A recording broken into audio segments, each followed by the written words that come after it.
most unpromising circumstances, and she sets about changing them. She changes labour laws, she controls the money supply, she embarks on a campaign of deregulation, both economic and financial. And within a matter of 8 or 9 years, she turns Britain into the 4th largest economy in the world, a position, by the way, it still holds. Though I think it's about to overtake Germany, but also be overtaken by China. But nonetheless, that was in itself an astounding achievement, and in a sense a more dramatic achievement than Reagan's. But there's more to it. The nature of that achievement was slightly different as well. America was a society in which you had a very strong entrepreneurial class and strong attitudes of entrepreneurialism in all classes. Britain had been such a society in the 18th and 19th centuries, but those virtues, the so-called vigorous virtues, as Shirley Robin Letman called them, had been knocked out of the British people, or so it seemed. Mrs. Thatcher demonstrated that they were still there in latent form and could be brought out by opportunity and example. And so, a simple example, when I left university in my final year, I don't believe that in 1965, I don't believe there was a single person in my graduating class who was going to start his own business. By the late 80s, virtually everybody in the Royal College of Art or in Cambridge University Science Department was going to start a fashion business or a computer software company or whatever. And that's just one example. The number of people who own shares, I'm sorry, I'll come on to the shares thing in a minute, but the enterprising attitude spread through the society.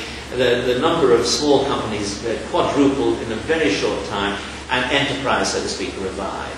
And the third element in this was privatization. Now, Reagan didn't have anything much to privatize, I mean, except for public land, which raises different questions. But the British were groaning under huge state behemoths, and they needed to do something about them. Well, Mrs. Thatcher privatized them.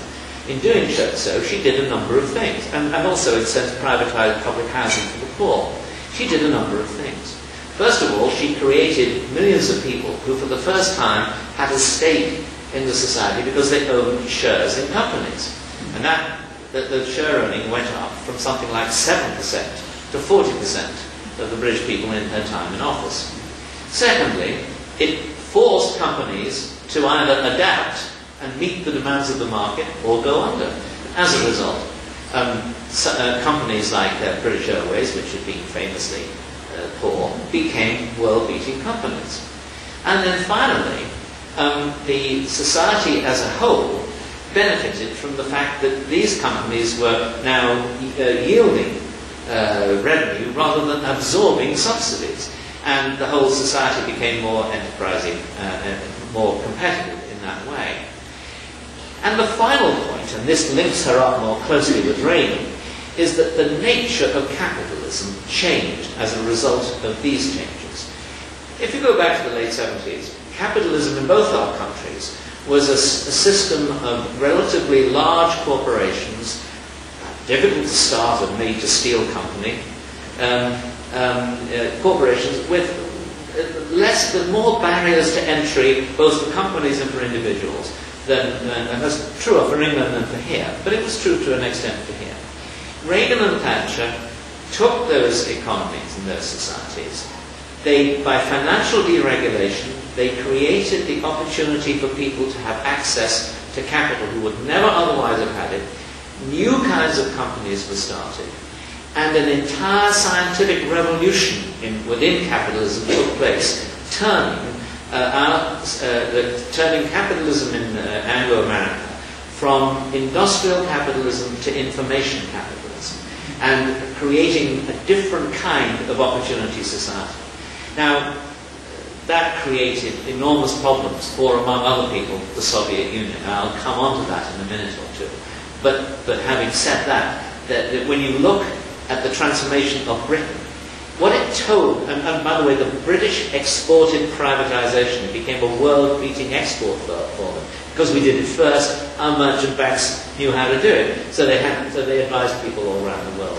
So in all sorts of ways, Mrs. Thatcher demonstrated that capitalism was simply a much better system for creating wealth and empowering people than socialism.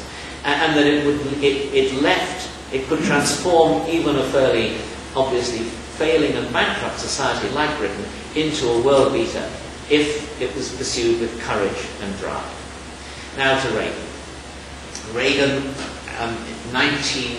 before I mention Reagan, Vladimir Vygotsky will be known to many of you. He was the Soviet dissident. He was released in 1974. On his arrival in Switzerland, he addressed a press conference.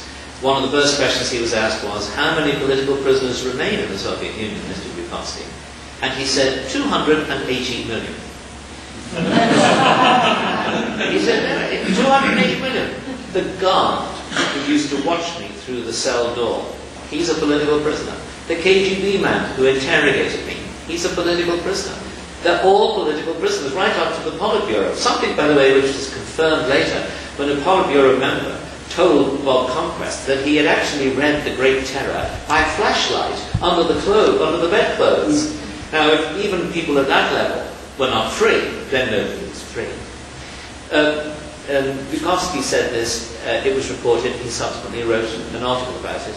Reagan read this article, and he sat down and wrote one of his radio scripts about what Vygotsky had said. And he ended it by saying, you know, if the dissidents are as powerful as Mr. Vygotsky says, and as I am inclined to believe, then maybe a policy of cultivating them would be more useful to us than another couple of missile systems. And when he came into power, Reagan pursued that insight in a number of different ways. But the insight was essentially that at every level you could outcompete the Soviets. You could outcompete them economically, which he did.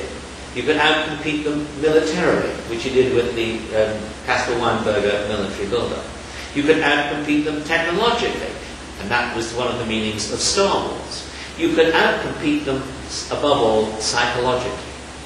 What they desperately wanted in the Soviet Union, and this is to me a mystery, what the Soviet leaders wanted was international respectability and legitimacy. Now, I can't imagine why a revolutionary party wants international respectability from the capitalists, but they did want it.